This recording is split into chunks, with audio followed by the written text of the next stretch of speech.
नमस्कार, आप सभी का स्वागत है। मैं हूं नमन परसाई। आज हम पढ़ने वाले हैं करंट अफेयर प्रतियोगिता दर्पण के माध्यम से। इसके पहले के वीडियो में हमने राष्ट्रीय घटनाक्रम पढ़ लिया था। आज हम पढ़ने वाले हैं अंतर्राष्ट्रीय घटनाक्रम। क्या पढ़ने वाले हैं? अंतर्राष्ट्रीय घटनाक्रम के बारे में। ठीक है, चलिए। इसमें कुछ टॉपिक हैं, कुछ 10 टॉपिक के आसपास हैं। इसमें लगभग 10 टॉपिक हैं मेरे ख्याल से। तो इनमें से सबसे प्रथम टॉपिक है कंजर्वेटिव पार्टी की नई नेता लिज ट्रस यूके की नई पीएम बनी है। हालांकि वर्तमान में ऋषि सुनक इसके पीएम बन गए। इसके बारे में पढ़ लिया था हमने। ब्रिटेन की महारानी एलिजाबेथ सेकंड का निधन हो गया है और प्रिंस ऑफ वेल्स चार्ल्स तृतीय अब किंग चार्ल्स बने। इनके बाद अमेरिका ने अफगानिस्तान का गैर नाटो प्रमुख मित्र राष्ट्र का दर्जा समाप्त किया है। और अगला है बांग्लादेश की प्रधानमंत्री शेख हसीना की भारत यात्रा और कई समझौते हुए हैं, उनकी बात होगी। शंघाई सहयोग संगठन यानी SCO का 22वां शिखर सम्मेलन उज्बेकिस्तान की राजधानी समरकंद में संपन्न हुआ। और UNDP की मानव विकास रैंकिंग 2021-22 में भारत का जो 132वां स्थान आया है, इसकी बात होगी। भारत जापान 2+2 मंत्री स्तरीय वार्ता हुई है। जापान के पूर्व दिवंगत प्रधानमंत्री शिंजो आबे की राजकीय अंतिम संस्कार में भाग लेने के लिए PM मोदी की जापान यात्रा। इसमें कुछ खास नहीं है। ये काम का कजाकिस्तान की जो राजधानी का नाम बदलकर पुनः अस्ताना किया गया, ये काम का है। ठीक है, तो प्रथम आपका टॉपिक आज का है कि कंजर्वेटिव पार्टी की नई नेता लिज ट्रस यूके की नई PM बन गई है। देखिए, एक बात समझें, हम बात कर रहे हैं सबसे पहले यूके के बारे में बात हो रही है। यूके, ठीक है, यानी यूनाइटेड किंगडम। ठीक, चलिए। अब इनका जो PM है वो वर्तमान में है आपके ऋषि सुनक। कौन है? ऋषि सुनक। इसके पहले कौन थी? इसके पहले थी आपकी लिज ट्रस। कौन थी? Liz Truss. इनका पूरा नाम है मैरी एलिजाबेथ ट्रस। ठीक, और इनके पहले थे आपके बोरिस जॉनसन। बोरिस जॉनसन, ठीक। अब इनकी बात अगर करें तो इनके बारे में कहा जा रहा है कि ये यूके की तीसरी महिला PM बनी है। ठीक, 3rd महिला PM बनी है ये। अब क्वेश्चन उठता है कि पहली कौन थी और दूसरी कौन है? तो भैया सेकंड नंबर की पहली थी आपकी, फर्स्ट थी मार्गरेट थ्रेचर। कौन थी? मार्गरेट थ्रेचर। और इनका शासनकाल था, इनका जो कार्यकाल था वो था 1979 से लेकर 1990। इनका सर्वाधिक लंबा, सबसे लंबा कार्यकाल था मार्गरेट थ्रेचर का, लगभग 11 साल के आसपास का। सेकंड नंबर पे कौन था? सेकंड महिला थी आपकी Theresa May. Theresa May second महिला PM बनी थी। इनका कार्यकाल था 2016 से 19। ठीक है, 2016 से 19 इन्होंने शासन किया है। इसमें इतने काम का है, बस इसके अलावा कुछ भी काम का नहीं है। आगे बढ़ते हैं। ऋषि सुनक के बारे में हमने पढ़ लिया था पेपर कटिंग के माध्यम से, और भी इसके बारे में जो न्यूज़ है हम भविष्य में पढ़ने का प्रयास करेंगे। ठीक, और पढ़ लेंगे। अगला इसमें टॉपिक है ब्रिटेन की जो महारानी है एलिजाबेथ सेकंड, इनका निधन हो गया है। ये आपकी न्यूज़ है, काफ़ी अच्छी न्यूज़ है। इससे मतलब काफ़ी महत्वपूर्ण न्यूज़ है, यहाँ से क्वेश्चन बनने की संभावना है। चलिए, अब देखें, समझें। इनका जो निधन हुआ है वो हुआ है 2022 में, है ना। अब इन्होंने शासन की शुरुआत 1952 के समय की बात है। इनके पिताजी किंग जॉर्ज 6 के निधन के बाद इन्होंने शासन संभाला था। एलिजाबेथ सेकंड ने शासन संभाला था। उस समय इनकी उम्र थी 25 साल। ठीक है, उस समय इनकी उम्र थी 25 साल। तो 2022 से 1952 तक शासन किया, यानी इन्होंने लगभग 70 वर्ष शासन किया है। 70 वर्ष प्लस शासन किया है। और इन्होंने सर्वाधिक शासन किया है। ये सर्वाधिक, यानी ब्रिटेन में सर्वाधिक शासन का इनका रिकॉर्ड है। सर्वाधिक सबसे लंबे समय तक इन्होंने शासन किया है। और अगर ये हम बात कर रहे हैं, ये सर्वाधिक बात कर रहे हैं ब्रिटेन के बारे में, यानी ब्रिटेन में सर्वाधिक इन्होंने शासन किया है लंबे समय तक। अगर विश्व की बात करें, विश्व में बात करें तो विश्व में इनका नंबर आता है सेकंड, इनका नंबर सेकंड आता है, सेकंड नंबर पर आती हैं ये लंबे समय तक शासन करने के मामले में। तो टॉप पर कौन है? तो भैया फ्रांस के राजा हैं, फ्रांस के राजा लुइस 14। इन्होंने लगभग 72 वर्ष शासन किया है, 72 वर्ष इन्होंने शासन किया है। ठीक है, तो टॉप पर कौन है? अगर आप बात करेंगे ब्रिटेन के बारे में बात करेंगे तो ब्रिटेन में सर्वाधिक लंबे, सबसे लंबे समय तक शासन किसने किया है? तो एलिजाबेथ सेकंड ने शासन किया है। पूरे विश्व की बात करें तो विश्व में फ्रांस के लुइस 14 ने शासन किया है 72 वर्ष। ठीक, और ये विश्व में सेकंड नंबर पर आती है एलिजाबेथ सेकंड। ठीक है, ये बात क्लियर है। चलिए अब थोड़ा सा पढ़ लेते हैं इसमें। चलिए अब इसमें अगला प्रश्न बनता है कि इन्होंने 15 पीएम को शपथ दिलवाई है, लगभग 15 पीएम को इन्होंने शपथ दिलवाई है। ठीक, और लास्ट पीएम कौन था? इनकी निधन के पहले सबसे लास्ट पीएम कौन था जिन्हें इन्होंने शपथ दिलवाई है? वो थी आपकी लिज ट्रस, जिनकी अभी बात की हमने। लिज ट्रस लास्ट पीएम थी जिन्हें इन्होंने शपथ दिलवाई है। बात क्लियर है। अब अगला क्वेश्चन बनता है कि राजकीय यात्रा की बात की जाए, राजकीय यात्रा इन्होंने कितनी बार भारत की राजकीय यात्रा की है ना? भारत की राजकीय यात्रा कितनी बार की है? इंडिया की कितनी बार की है? 3 बार की है। कैसे? 1961, 83 और 97। 1961, 1983 और 1997, 97, 3 बार इन्होंने भारत की राजकीय यात्रा की है। ये बात क्लियर है। चलिए आगे बढ़ते हैं।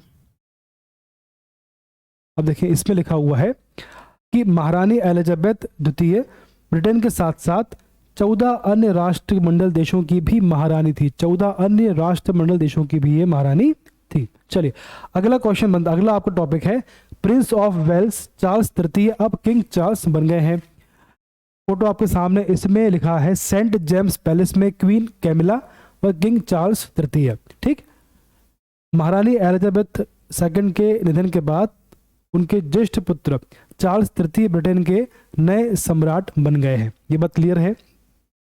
जबकि चार्ल्स तृतीय के ज्येष्ठ पुत्र व उत्तराधिकारी प्रिंस विलियम्स को प्रिंस ऑफ वेल्स, जो कि ये पहले थे, प्रिंस ऑफ वेल्स का दर्जा दिया गया है। ठीक है, चलिए अब इसमें एक लाइन है, इसमें हमको ये समझना है कि कौन, यानी कि राजा या रानी किसके प्रति किसकी रक्षा की शपथ लेते हैं और जो पीएम होते हैं वो किसकी निष्ठा की शपथ लेते हैं, ये समझना हमें। इस लाइन को पढ़ेंगे आपको सब कुछ क्लियर होगा। इसके साथ ही चर्च ऑफ स्कॉटलैंड की रक्षा की शपथ जहां किंग चार्ल्स तृतीय ने ली, वहीं ब्रिटिश पीएम लिज ट्रस एवं वरिष्ठ सांसदों ने किंग चार्ल्स तृतीय के प्रति निष्ठा की शपथ हाउस ऑफ कॉमन्स में ली है। ठीक है, इसको पढ़ेंगे तो आपको समझ में आएगा कि किसने किसके प्रति शपथ ली है। जो राजा हैं उन्होंने चर्च ऑफ स्कॉटलैंड की रक्षा की शपथ ली है, और जो पीएम है उन्होंने चार्ल्स तृतीय के प्रति निष्ठा की शपथ ली है। को कहाँ ली है? हाउस ऑफ कॉमन्स में। एक कॉन्सेप्ट आपको समझना है। ठीक है, चलिए अब अगला आपका टॉपिक है कि अमेरिका ने क्या किया है। अमेरिका ने अफगानिस्तान की गैर नाटो प्रमुख मित्र राष्ट्र का दर्जा समाप्त किया है। इंग्लिश में क्या है? मेजर नॉन नाटो एली यानी MNNA का दर्जा सितंबर 2022 में समाप्त किया। इसका मतलब क्या है? इसका मतलब यह है कि अफगानिस्तान को अमेरिका से बड़े पैमाने पर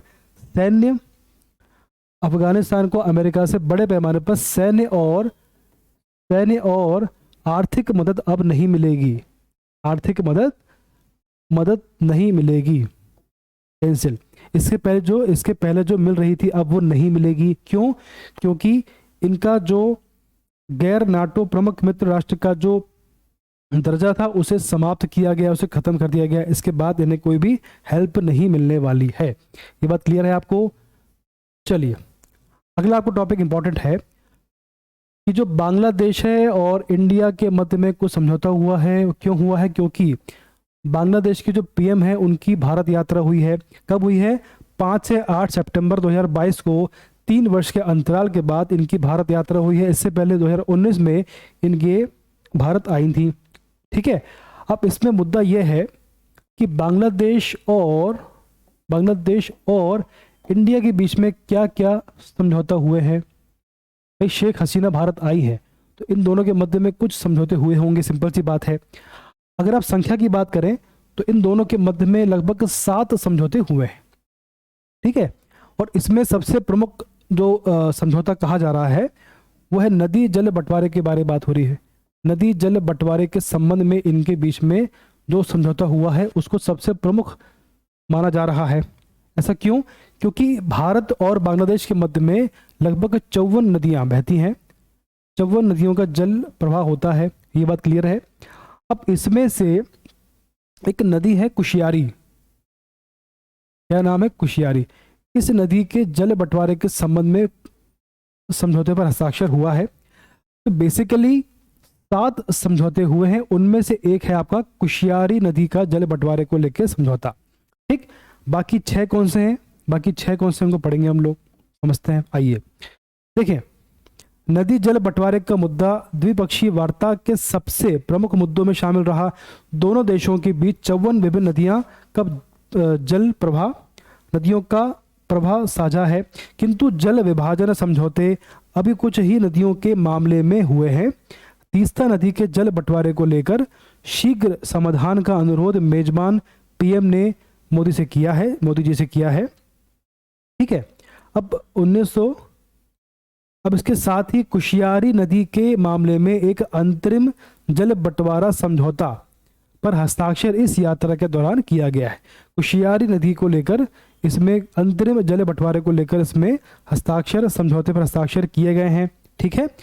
इसके पश्चात दोनों देशों के देखिए किए गए 1996 में गंगा जल संधि पर हस्ताक्षर किए जाने के पश्चात दोनों देशों के बीच में पहला ये कोई जल बंटवारे समझौता है। देखिए, ये जो कुशियारी जल समझौता हुआ है ये हुआ आपका 2022 में, और इससे पहले सन 1996 में गंगा नदी को जल बंटवारे को लेकर समझौता हुआ है। इससे पहले 96 में गंगा नदी के जल के बंटवारे को लेकर समझौता हुआ था। यानी आज से 26 साल, यानी ठीक 26 साल बाद यह नदी को लेकर कोई समझौता हुआ है। ठीक है। भारत और बांग्लादेश के मध्य में 26 साल बाद नदी के संबंध में कोई समझौता हुआ है। इसके पहले कभी भी नहीं हुआ है। चलिए, अब इसमें जल बंटवारे का समझौता है। 6 अन्य समझौतों ज्ञापन पर भी हस्ताक्षर इस अवसर पर किए गए हैं। तो सबसे पहला आपका जो समझौता है 7 में से, वो है कुशियारी नदी जल बंटवारा समझौता। इसको पढ़ लिया हमने। आपका सेकंड कौन सा है? दूसरा है बांग्लादेश रेलवे अधिकारियों के भारत में प्रशिक्षण की व्यवस्था। जो वहाँ के रेलवे अधिकारी हैं उनको भारत में ट्रेनिंग की व्यवस्था करनी होगी। उसके बाद तीसरा आपका है आईटी क्षेत्र में बांग्लादेश रेलवे की सहायता करेगा। ठीक है। आईटी क्षेत्र में जो आपका भारत है वो बांग्लादेश रेलवे की सहायता करेगा। चौथा है बांग्लादेश के विधिक अधिकारियों के भारत की जुडिशियल अकादमी में प्रशिक्षण से संबंधित समझौता हुआ है। जो वहाँ के विधिक अधिकारी हैं उनकी भारतीय जुडिशियल एकेडमी में प्रशिक्षण ट्रेनिंग की व्यवस्था की जाएगी। इसके बाद 5वां है दोनों देशों के विज्ञान और औद्योगिक अनुसंधान परिषद के बीच सहयोग हेतु समझौता हुआ है। 6वां है अंतरिक्ष के क्षेत्र में बांग्लादेश की सहायता हेतु समझौता हुआ है। भारत का जो इस समय अंतरिक्ष क्षेत्र में भारत बहुत अच्छा परफॉर्म कर रहा है, इसी कारण बांग्लादेश भी इस फील्ड में आगे बढ़ना चाहता है, इसलिए समझौता हुआ है। प्रसार भारती व बांग्लादेश टीवी के बीच सहयोग हेतु समझौता संपन्न हुआ है। इसमें इतना काम का है बस, और इसमें कुछ भी काम का नहीं है। ठीक है। चलिए, अगला आपका टॉपिक है SCO। शंघाई सहयोग संगठन, बहुत अच्छा टॉपिक है ये। यहाँ से क्वेश्चन बनता है, एक हर एग्जाम में यहाँ से क्वेश्चन बनता है। ठीक है, देखिए अभी जो ये संगठन, इसको बोलते हैं SCO। क्या बोलते हैं? SCO। अभी ये जो हुआ है, ये 2022 की बात करें तो 2022 में ये उज्बेकिस्तान की राजधानी समरकंद में संपन्न हुआ है। कहाँ हुआ है? समरकंद में संपन्न हुआ है। ठीक, 2022 में। अब क्वेश्चन उठता है कि 2020 में और ये 21 में कहाँ हुआ था? 2020 में रूस में और 21 में ताजिकिस्तान में संपन्न हुआ था। देखिए 2020 में ये रूस में और 21 में ताजिकिस्तान में संपन्न हुआ था, ये बात क्लियर है। लेकिन ये वर्चुअल रूप में हुआ था, वर्चुअल रूप में संपन्न हुआ था, है ना। वर्चुअल रूप में कोई भी वहाँ पे फिजिकली वहाँ पर किसी कोई उपस्थित नहीं हुआ था। लेकिन 2022 में समरकंद में सभी राष्ट्र प्रमुख यहाँ पर उपस्थित हुए, सभी देशों के राष्ट्र प्रमुख, जितने भी इनके मेंबर कंट्री हैं सभी यहाँ पर उपस्थित हुए। अब क्वेश्चन उठता है कि जो SCO है इसमें कितने मेंबर देश हैं? इसमें 8 इसमें मेंबर हैं, इसके 8 मेंबर हैं, इसमें मेंबर कंट्री हैं। 8 कौन कौन सी है भैया? इसमें आज हैं 8 हैं। सबसे पहले है रूस, फिर है चाइना, ठीक है, फिर है कजाकिस्तान, फिर है किर्गिस्तान, फिर है ताजिकिस्तान, फिर है उज्बेकिस्तान, 1 2 5 6, फिर है आपका इंडिया और फिर है पाकिस्तान। तो ये 8 देश इसके मेंबर हैं। ठीक है, और इसका जो उज्बेकिस्तान है, उज्बेकिस्तान जहाँ पर ये कार्यक्रम हो रहा है, इनके राष्ट्रपति हैं आपके राष्ट्रपति शौकत मिर्जियोयेव। तो शौकत मिर्जियोयेव की मेज़बानी में ये कार्यक्रम संपन्न हुआ है। शौकत मिर्जियोयेव की मेज़बानी में ये कार्यक्रम संपन्न हुआ है, समरकंद में संपन्न हुआ है। ठीक है, तो उज्बेकिस्तान के राष्ट्रपति के अलावा सभी देशों के राष्ट्रपति यहाँ पे शामिल हुए थे। वो कौन कौन थे? देखिए, रूस के राष्ट्रपति व्लादिमीर पुतिन भी शामिल हुए, और चीन के राष्ट्रपति शी जिनपिंग भी शामिल हुए, कजाकिस्तान के राष्ट्रपति कसीम जोमार्ट भी शामिल हुए, किर्गिस्तान के राष्ट्रपति सादिर जापारोव, ताजिकिस्तान के राष्ट्रपति इमोमाली रहमान, पाकिस्तान के प्रधानमंत्री शहबाज शरीफ, भारत के प्रधानमंत्री श्री नरेंद्र मोदी जी, ये सभी इस कार्यक्रम में सम्मिलित हुए। ठीक है, तो इस प्रकार से SCO में कितने मेंबर हैं? 2022 में कहाँ हुआ, 20 में कहाँ हुआ, 21 में कहाँ हुआ? 8 मेंबर हैं इसमें, और किस देश के राष्ट्र प्रमुख कौन है, सबके बारे में बात कर ली हमने। आगे बढ़ते हैं। अब देखिए जो SCO है, इसकी थोड़ी बात की जाए, इसके इतिहास के बारे में पढ़ लेते हैं। देखिए SCO का शुरुआत से नाम SCO नहीं था, जो आपका शंघाई सहयोग संगठन, इसका नाम शुरुआत से ये नहीं था। शुरुआत में 5 राष्ट्रों ने मिलकर इसकी स्थापना करी थी। तो शुरुआत में इसे कहा गया शंघाई 5। क्या बोला गया इसको? शंघाई 5। तो 5 राष्ट्रों ने मिलकर इसकी स्थापना करी थी। वो कौन थे 5 राष्ट्र? रूस, चाइना, कजाकिस्तान, किर्गिस्तान और ताजिकिस्तान। इन 5 राष्ट्रों ने मिलकर शंघाई 5 की स्थापना करी थी। ठीक है, देखिए, और इसका कारण क्या था? इसका कारण क्या था, समझें आगे।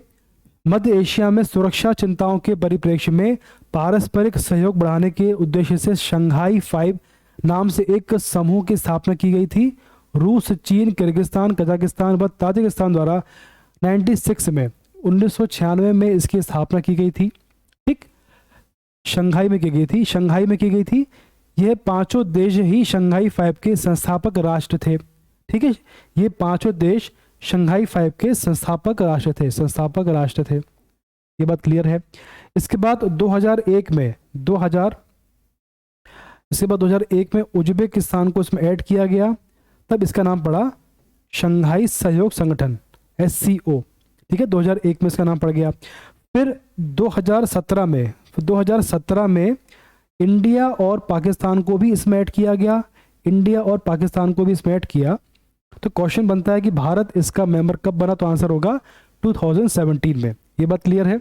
अब देखिए अगला इसमें है, ये जो एससीओ है, ये जो एससीओ है, तो विश्व की जो पॉपुलेशन है, विश्व की पॉपुलेशन का एससीओ मतलब विश्व की जो पॉपुलेशन है तो उसका 40% एससीओ में है। इसका जो मेंबर कंट्री है तो 40% पॉपुलेशन जो है पूरे विश्व का, पूरे विश्व की पॉपुलेशन का 40% एससीओ के अंतर्गत आता है। ठीक है। और पूरे विश्व की जो आर्थिक, पूरे देश का अर्थव्यवस्था है, पूरे विश्व की अर्थव्यवस्था है, उसका 30% आर्थिक स्वरूप, आर्थिक परिवेश, इसका शब्द क्या यूज करें, शंघाई सहयोग संगठन एससीओ के सदस्य देशों की कुल जनसंख्या, विश्व की कुल जनसंख्या का लगभग 40% है। ठीक है। विश्व की जनसंख्या का 40% एससीओ में आता है। इसके बाद कुल भूभाग, विश्व के कुल भूमि का 22% तथा इनकी अर्थव्यवस्था का कुल आकार वैश्विक अर्थव्यवस्था का 30% है। इनका कुल आकार वैश्विक अर्थव्यवस्था का 30% एससीओ के अंतर्गत आता है। और विश्व की जो भूमि है उसका 22% भूमि एससीओ के अंतर्गत आता है। ठीक है। तो 40% पॉपुलेशन, 30% इकोनॉमी और 22% जो है भूमि इसके अंतर्गत कवर होती है एससीओ के अंतर्गत। काफी बड़ा क्षेत्र ये कवर करता है। अब देखिए इसका उद्देश्य क्या है। कई बार आपसे मेंस में क्वेश्चन पूछा गया है कि एससीओ का उद्देश्य क्या है, इसको समझें। संगठन के उद्देश्यों में शामिल क्या क्या, आर्थिक सहयोग, ऊर्जा के क्षेत्र में साझेदारी तथा सांस्कृतिक वैज्ञानिक सहयोग को बढ़ावा देने के साथ साथ आतंकवाद, अलगाववाद, उग्रवाद व नशीले पदार्थों की तस्करी के विरुद्ध संघर्ष इस संगठन के उद्देश्यों में शामिल है। तो इस प्रकार से एससीओ हमने पढ़ लिया है। अब कुछ बातें इसमें शेष हैं, उसको भी पढ़ लेते हैं। देखिए अब इसमें क्वेश्चन आता है कि जो 2021 है इसे क्या कहा गया, 2021, 2022 और 2025। ठीक, 2021 की बात की जाए, 2021 को year SCO year of culture को एससीओ ईयर ऑफ कल्चर के रूप में मनाया गया। ठीक है। SCO year of culture, SCO संस्कृति वर्ष के रूप में मनाया गया इसको। 2023 की बात करें तो 2023 को किस रूप में मनाया जाएगा, 2023 को एससीओ पर्यटन, एससीओ ईयर ऑफ टूरिज्म के रूप में स्वीकार किया गया है। एससीओ ईयर ऑफ टूरिज्म के रूप में इसको स्वीकार किया गया है। ये बात क्लियर है। और 25 को एक्सेप्ट किया गया है इंटरनेशनल ईयर ऑफ ग्लेशियर। ठीक है। 2025 को ग्लेशियर्स के लिए अंतरराष्ट्रीय वर्ष, इंटरनेशनल ईयर ऑफ ग्लेशियर घोषित करने की ताजिकिस्तान के प्रस्ताव का सभी सदस्यों ने समर्थन किया है। अब एक बात समझें आप कि ये जो 8 राष्ट्र हैं, 8 देश इसके मेंबर्स हैं, 8 हैं। अब नौवे मेंबर, 9th मेंबर के रूप में ईरान को भी इसमें 2023 में मंजूरी प्राप्त हो जाएगी। यानी ईरान भी 9वां मेंबर इसका बनने वाला है 2023 में। ठीक है। इतनी जानकारी पर्याप्त है। आगे बढ़ते हैं। अब इसके जो इसके समिट हुए हैं, 2001 में सबसे पहला शंघाई में हुआ था, चीन में। उसके बाद 20 में रूस में हुआ था, 21 में दुशांबे ताजिकिस्तान में हुआ था, 22 में पता है आपको समरकंद में हुआ था, 2023 में भारत में होने की संभावना है। आगे बढ़ते हैं। देखिए अगला आपका टॉपिक है यूएनडीपी। यूएनडीपी की यहाँ बात हो रही है।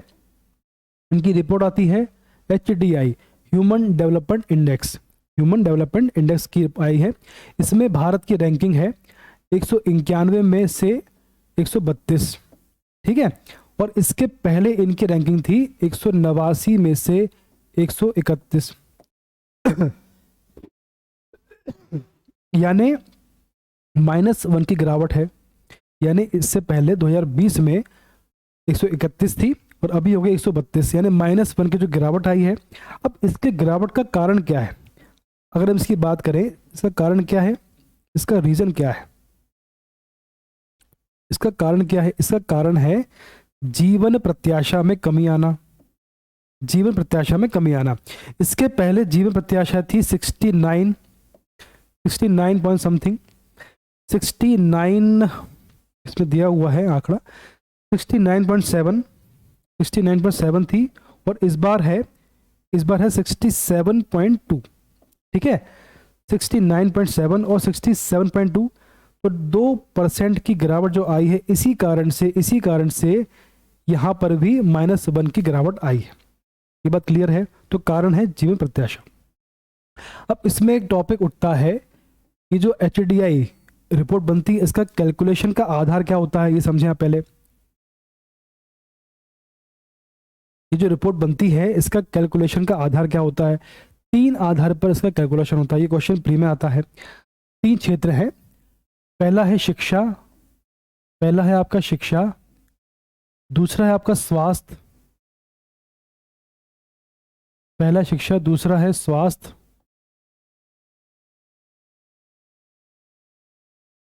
दूसरा है स्वास्थ्य, और तीसरा है आपका रहन सहन।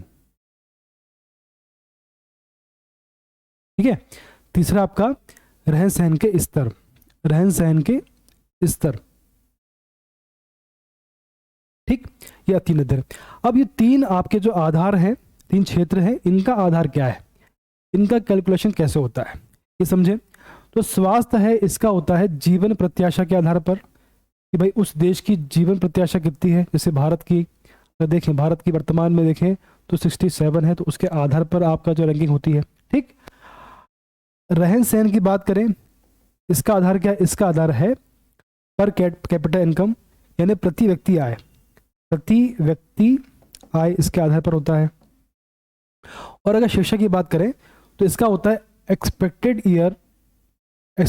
Year of schooling, expected year of schooling या मीन ईयर ऑफ स्कूलिंग।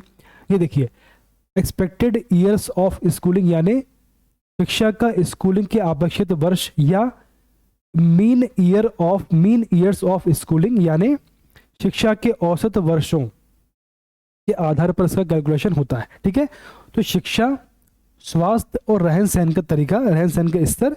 शिक्षा का है एक्सपेक्टेड ईयर ऑफ स्कूलिंग, स्वास्थ्य का जीवन प्रत्याशा, और रहन सहन का है पर कैपिटा इनकम यानी प्रति व्यक्ति आय। देखिए दिया इसमें, शिक्षा का दिया रखा है इसमें, और रहन सहन का दिया रखा है इसमें प्रति व्यक्ति आय। तो क्वेश्चन यहाँ से बनता है, अच्छा क्वेश्चन है। इसके बाद इसका थोड़ा इतिहास पढ़ लेते हैं। सूचकांक बांग्लादेश के अर्थशास्त्री महबूब उल हक द्वारा तैयार किया गया था तथा संयुक्त राष्ट्र विकास कार्यक्रम द्वारा इसे 1990 से प्रति वर्ष जारी किया जा रहा है। ये बात क्लियर है? चलिए, अब इसमें सबसे टॉप पर कौन है? सबसे टॉप पर है स्विट्जरलैंड, सबसे टॉप पर है स्विट्जरलैंड, और सबसे लास्ट में है दक्षिणी सूडान। ठीक है, और भारत है 132 पोजीशन पे। भारत की आपसे पोजीशन पूछी जाती है, इसलिए उसको याद रखना है, इसको भूलना नहीं है। हर एग्जाम में यहाँ से क्वेश्चन बनता है। और देखिए, इसको हमने डिस्कस किया है। इसका कारण है कि आपको अगर मेंस में क्वेश्चन आता है तो आपको इसको सॉल्व करने में आसानी होगी। अब भारत और जापान के मध्य में 2+2 की वार्ता हुई है।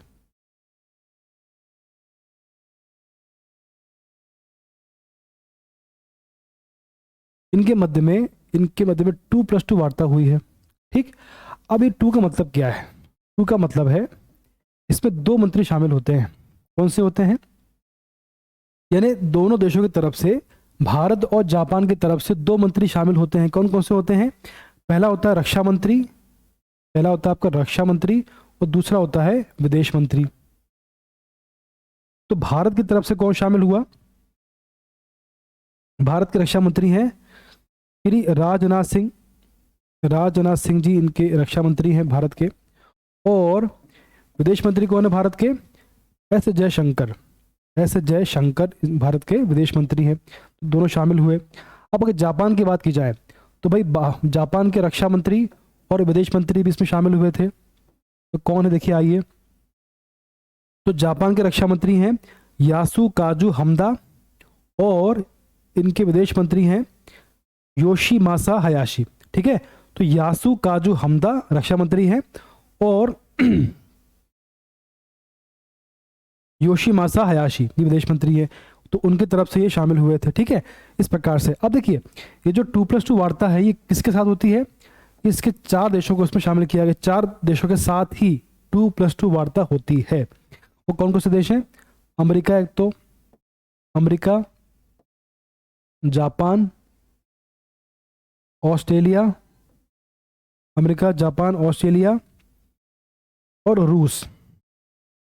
तो इन देशों के साथ ही 2+2 वार्ता हमेशा होती है। ये बात क्लियर है? देखिए इस पे लिखा हुआ है पारस्परिक संबंधों के विस्तार एवं उनमें गहनता लाने के लिए भारत द्वारा केवल 4 देशों अमेरिका, जापान, ऑस्ट्रेलिया व रूस के साथ ही द्विपक्षीय 2+2 वार्ता संपन्न की जाती है। ये दूसरा ही अवसर था जब भारत व जापान के बीच में 2+2 मंत्रिस्तरीय वार्ता हुई है और वार्ता आयोजन किया गया जापान के साथ। ये जो वार्ता हुई जापान के टोक्यो में हुई है ये। ठीक है, और इससे पहले 19 में ये भारत में हुई थी। ठीक है, इससे की ऐसी पहली 2+2 वार्ता 30 नवंबर 19 को नई दिल्ली में संपन्न हुई थी, जिसमें भाग लेने के लिए जापान के तत्कालीन रक्षा मंत्री एवं विदेश मंत्री भारत आए थे। दोनों देशों के बीच में 2+2 मंत्रिस्तरीय वार्ता जापान के नए पीएम फूमियो किशिदा, जापान के जो नए पीएम है वो उनका नाम है फूमियो किशिदा। बात क्लियर है कि मार्च 2022 में भारत यात्रा के 5 माह पश्चात ही संपन्न हुई है। ये बात क्लियर है? चलिए इसको पढ़ लेते हैं, हम आगे बढ़ते हैं।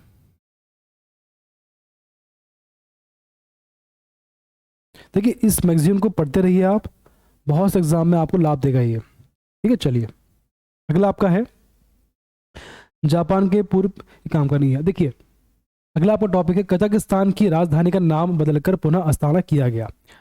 जो कजाकिस्तान है इसकी राजधानी का नाम था अस्ताना, इसे बाद में पहले इसमें किया था नूर सुल्तान। ठीक है, क्या किया? नूर सुल्तान। फिर बाद में दोबारा इसको कर दिया अस्ताना। अब समझना है कब किया। ये किया 19 में, 2019 में नाम चेंज किया। तो ये कब किया? वापस से 2022 में किया ये। और अस्ताना नाम का पड़ा, ये पड़ा था आपको 1990। ये पूरी कहानी है। अब कहानी का समझे बात को। 1991 में सोवियत संघ के विघटन के पश्चात स्वतंत्र राष्ट्र के रूप में अस्तित्व में आए मध्य एशिया राष्ट्र कजाकिस्तान की राजधानी का नाम नूर सुल्तान से बदलकर पुनः अस्ताना सितंबर 2022 में कर दिया गया।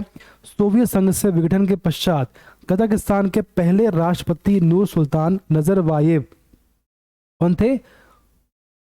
नूर सुल्तान नजरबायेव। तो भैया कजाकिस्तान के पहले राष्ट्रपति कौन थे? नूर सुल्तान नजरबायेव थे, जो लगभग 30 वर्ष यानी 1990 से इन्होंने 1990 से लेकर 1919 तक शासन किया, 30 वर्ष। ठीक है, इसके राष्ट्रपति रहे। नूर सुल्तान नजरबायेव ने 2019 में अचानक अपने इस पद से त्याग पत्र दे दिया था। तो उनके सम्मान में तत्कालीन अंतरिम राष्ट्रपति कासिम जोमार्त तोकायेव कौन थे? कासिम जोमार्त तोकायेव ने राजधानी अस्ताना का नामकरण उनके नाम पर ही करने का प्रस्ताव किया था।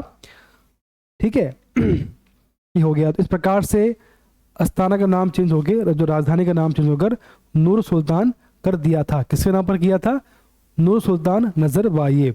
लेकिन बाद में 2022 में वापस इन्होंने इसका नाम चेंज करके अस्ताना कर दिया है। ठीक है, चलिए तो ये आज का टॉपिक है। इस प्रकार से हमने पीडी का अंतरराष्ट्रीय घटनाक्रम पढ़ लिया है। पीडी में जो भी और टॉपिक होंगे हम सभी पढ़ेंगे। अगला टॉपिक बहुत जल्दी आएगा, अगला वीडियो बहुत जल्दी आने वाला है। तब तक आप सभी स्वस्थ रहें, खुश रहें। धन्यवाद।